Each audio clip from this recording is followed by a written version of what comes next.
Hello students, आज का video आपके लिए इंपॉर्टेंट इसलिए है कि अब फाइनल आंसर की देखें और फाइनल वैकेंसी और सबसे इंपॉर्टेंट कि आपका पोस्ट प्रेफरेंस फॉर्म कब तक आ सकता है और रिजल्ट कब तक आ सकता है। इन सभी पॉइंटों पर जो एसएससी सीजीएल मेंस जिन बच्चों ने दिया है 2024 का, उनको कहीं ना कहीं आइडिया है। लेकिन जो बच्चे कहीं ना कहीं पहली बार एग्जाम दे रहे हैं और पहली बार मेंस दिया है, उनको इसके बारे में थोड़ा सा आइडिया कम होगा। तो आज इस वीडियो में हम इसी पॉइंटों पर डिस्कस करेंगे कि कब तक आपकी पोस्ट प्रेफरेंस आ सकती है, फाइनल वैकेंसी कब तक आ सकती है, क्या टेंटेटिव वैकेंसी में जो वैकेंसी रिप्रेजेंट नहीं थी पीएएसए, क्या उसकी वैकेंसी ऐड हो सकती है, आरटीआई रिप्लाई से जो इन वैकेंसी का आंसर आया है क्या वो ऐड होंगी, और रिजल्ट कब तक आ सकता है, फाइनल रिजल्ट, जिससे प्रत्येक बच्चे को आस है कब तक हमारा सिलेक्शन होगा। क्योंकि अभी एसएससी ने इसके संदर्भ में कोई अभी नोटिफिकेशन नहीं है। तो सबसे पहले अगर मैं टेंटेटिव बात करूं, टेंटेटिव वैकेंसी थी 14,582 के आसपास थी वैकेंसी, अप्रोक्स लगभग यही है, और इसमें पीएएसए की कोई वैकेंसी नहीं है। लेकिन जब 2024 का जो पेपर हुआ था आपका 19 और 20 को, क्योंकि वहां पर दो अलग अलग दिन पेपर हुआ था इसलिए नॉर्मलाइजेशन काम करा था, अब की बार नॉर्मलाइजेशन सिस्टम नहीं है। तो करीबन एक महीने बाद 21 तारीख को, मतलब नेक्स्ट मंथ में फरवरी में आपकी क्या आ गया था, पोस्ट प्रेफरेंस फॉर्म आ गया था। और अब क्योंकि पोस्ट प्रेफरेंस फॉर्म तब आएगा, आपका पेपर हुआ है कितना भाई 19 को, और अब एक इंपॉर्टेंट ये है कि अब इसकी कब तक आ सकती है पोस्ट प्रेफरेंस। तो मैक्सिमम आप ये मान सकते हैं 1 मंथ। लेकिन अगर ऐसा है कि 1 मंथ में पिछले साल हुआ तो अब की बार भी 1 मंथ में आना चाहिए, ऐसा बिल्कुल नहीं है। बट कहीं ना कहीं मिनिमम आप 1 महीना मान सकते हैं, 1 महीना 5 दिन 7 दिन पोस्ट प्रेफरेंस फॉर्म आएगा। लेकिन पोस्ट प्रेफरेंस फॉर्म में और अभी जो आपकी टेंटेटिव वैकेंसी, उसमें एक डिफरेंस है, उसमें कोड नहीं है। जैसे कोड मिलेगा BT1 इस पोस्ट के लिए कोड, तो आपको वो प्रेफरेंस फॉर्म होगा वो भरना होगा, पहले नंबर पर, दूसरे, तीसरे पर, 10वें, 50, मतलब सारी की सारी पोस्ट जिसके लिए आप एलिजिबल है। अब यहां पर नहीं है, इसलिए पोस्ट प्रेफरेंस इसलिए इंपॉर्टेंट हो जाता है कि वहां पर वो कोड होंगे और आपको वो फिल करना होगा। और पोस्ट प्रेफरेंस तभी आएगा, आपको पता चलेगी इसकी पोस्ट ही नहीं है तो मैंने फॉर्म भर दिया, तो इसका मतलब ये गलत हो गया। तो इसका अर्थ ये हुआ फाइनल वैकेंसी कहीं ना कहीं पोस्ट प्रेफरेंस फॉर्म से पहले आएगी। और आपको आइडिया लगे, अभी चल रहा है आज 10, तो लगभग नेक्स्ट वीक मैं मान सकता हूं, नेक्स्ट वीक मैक्सिमम, या हो सकता है उसके थोड़ा सा और भी बाद हो जाए, बट कहीं ना कहीं 1 महीना अब आप देख पाएंगे, लगभग 1 महीना हो जाएगा नेक्स्ट वीक तक। तो ये तो मान ही रहे हैं कि फाइनल पोस्ट प्रेफरेंस फॉर्म लगभग 1 महीना लेगा, तो उससे पहले फाइनल वैकेंसी बहुत इंपॉर्टेंट है। अब जो डिपार्टमेंट ने जितनी वैकेंसी का कि हमारे यहाँ पर इतनी वैकेंसी वैकेंट है तो एसएससी को दिया होगा, अब एसएससी ने उन सभी वैकेंसियों को रिप्रेजेंट कर दिया होगा।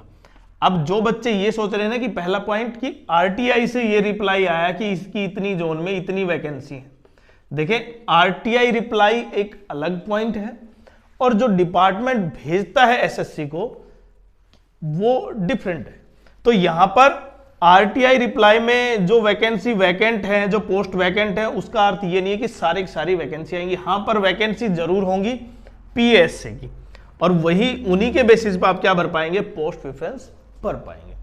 पोस्ट प्रेफरेंस इसलिए भी इंपॉर्टेंट हो जाता है, देखिए पहले क्या होता था, आपके साथ साथ पोस्ट प्रेफरेंस में टॉप पोस्ट के साथ साथ, मतलब सभी पोस्ट के साथ साथ आपका जोन भी पूछा जाता था। 2012 में जब हम एग्जाम देते थे तब जोन भी पूछा जाता था, उसके बाद जोन हटा दिया गया। क्यों? क्योंकि बच्चे जब जोन नहीं मिलता था तो फिर वो ज्वाइन नहीं करते थे, ठीक है, और उसकी वजह से पूरा जो रिक्रूटमेंट वो प्रोसेस था वो पूरा का पूरा सही नहीं हो पाता था। तो इसीलिए कहीं ना कहीं अब की बार जो पोस्ट प्रेफरेंस फॉर्म होगा उसमें जो भरवाया होगा वो जो आपके नंबर हैं उसके बेसिस पर एक बार चेक किया जाएगा, और तभी क्या आएगी, वेटिंग लिस्ट। वेटिंग लिस्ट आएगी भाई उसी के बेसिस पर कि आपके मार्क्स के बेसिस पर इतने नंबर बन रहे हैं और इस पोस्ट के लिए बन रहे हैं, और आप अगर इसको ज्वाइन करना चाहते हैं तो ज्वाइन करें, अदरवाइज नहीं तो फिर ये पोस्ट कहां पर जाएंगे भाई, वेटिंग लिस्ट में जाएंगे, और ये फिर डिपार्टमेंट वाइज वहां पर जो बच्चे सिलेक्ट नहीं हुए उन बच्चों को वापस बुला लिया जाएगा। तो ये है पोस्ट प्रेफरेंस फॉर्म, और ये तब आएगा जब आपके पास सभी पोस्टों की डिटेल हो, इस पोस्ट के लिए इतनी वैकेंसी है, तभी आप कर पाएंगे। तो इसलिए पोस्ट प्रेफरेंस लगभग 1 महीने 21 फरवरी, तो आप मान सकते हैं 2 से 4 दिन मैक्सिमम, क्योंकि एसएससी का रूल रेगुलेशन बदल चुके हैं। अब वो बात नहीं है कि 21 दिन फिक्स है तो 21 तारीख को आएगी, ऐसे जरूरी नहीं है, बट कहीं ना कहीं 1 महीने के आसपास आ जाएगी, लेकिन उससे पहले आपका फाइनल आंसर की, अब फाइनल वैकेंसी, और उसके बाद कहीं ना कहीं रिजल्ट की बात करूं मैं और फाइनल वैकेंसी की बात, फाइनल आंसर की बात करूं, ये बहुत इंपॉर्टेंट है, क्योंकि रिजल्ट किसके बेसिस पे आएगा, फाइनल आंसर की। और फाइनल आंसर की एसएससी क्या करती है, एसएससी पहले नहीं देती है, फाइनल आंसर की रिजल्ट के 4 से 5 दिन बाद दे देती है भाई, 3 दिन 2 दिन अलग अलग समय पर दे देती है, और इसीलिए प्रत्येक बच्चे को कहीं ना कहीं आइडिया नहीं होता है पोस्ट प्रेफरेंस फॉर्म भरने का। क्योंकि अगर फाइनल की आंसर की आ जाती है और आपने आइडिया लगा लिया बिल्कुल सही, मेरे 280 बने भाई, 290 बन रहे हैं और मेरे को ये पोस्ट मिलेगी, तो मैं फिर बाकी पोस्टों के लिए पोस्ट प्रेफरेंस भरूं या ना भरूं।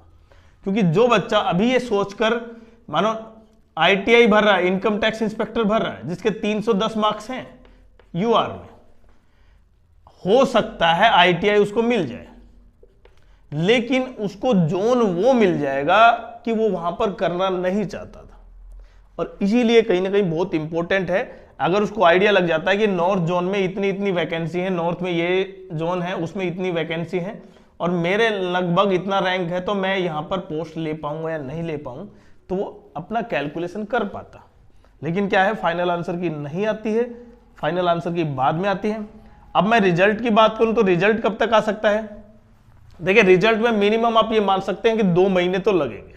जब आपका पेपर आपको पता है 19 तारीख को हुआ, तो कहीं ना कहीं 2 महीने तो मिनिमम मान सकते हैं, और 2 से ज्यादा भी हो सकते हैं, क्योंकि जिस तरह प्री का रिजल्ट आया वेट करते करते बढ़ता गया समय, तो 2 से ज्यादा भी हो सकते हैं। मतलब मार्च एंड तक आपका क्या आ सकता है भाई, रिजल्ट आ जाएगा। जिस तरह सब कुछ सही चलता रहा, तब बीच में कुछ चेंज हो जाते हैं, एसएससी पर कुछ ना कुछ केस हो जाता है किसी तरह का, तो एक अलग पॉइंट है, मैं इससे रिलेटेड केस नहीं बता रहा, कोई भी और किसी भी तरह का। तो यहां पर मेन पॉइंट ये है कि आपका रिजल्ट लगभग मार्च एंड तक आएगा, तो रिजल्ट के लिए वेट ना करें। पहला वेट किसका है आपका, आपकी फाइनल वैकेंसी का, और दूसरा क्या होगा भाई, पोस्ट प्रेफरेंस। इसलिए पोस्ट प्रेफरेंस बहुत इंपॉर्टेंट हो जाता है। मैं लगातार इसी की बात कर रहा हूं, क्योंकि नंबर ज्यादा होने के बावजूद भी आपको पोस्ट तो मिल जाती है, लेकिन आपको वो जोन नहीं मिल पाता जिसके लिए आप तैयारी कर रहे हैं। और अगर आपको वो जोन मिल जाता है, देखिए मेरे पास ऐसे बहुत से बच्चों के पहले भी ऐसा ये क्वेरी रहती थी और अब भी ऐसा ही है कि बहुत से बच्चों के मार्क्स सही हैं, उनको वो ऊपर की पोस्ट मिल सकती है 4600 ग्रेड पे की। और अब की बात नहीं कर रहा मैं, पहले भी बात, मैं बाद की बात उससे पहले की भी कर रहा हूं, 2024 2023। कारण क्या है कि वो नहीं चाहते कि वो पोस्ट मिले लेकिन जोन फिर कहीं और हो, इसलिए अपना जोन को पहले सिक्योर करते हैं। पोस्ट चाहे 1 रैंक नीचे मिल जाए, उससे फिर वो पारिवारिक रूप से जो अलग रहना था ना, वो इतना ज़्यादा महसूस नहीं हो पाता। तो इसीलिए कहीं ना कहीं प्रत्येक बच्चे का ये भी रहता है कि भाई मुझे पोस्ट की बजाय जोन पर क्या देना है, इंपॉर्टेंस देनी है। तो अगर वास्तव में आप भी चाहते हैं पोस्ट प्रेफरेंस गाइडेंस, तो आप बिल्कुल ज्वाइन कर सकते हैं मेंबरशिप, जिसका लिंक हमने डिस्क्रिप्शन में दे रखा है।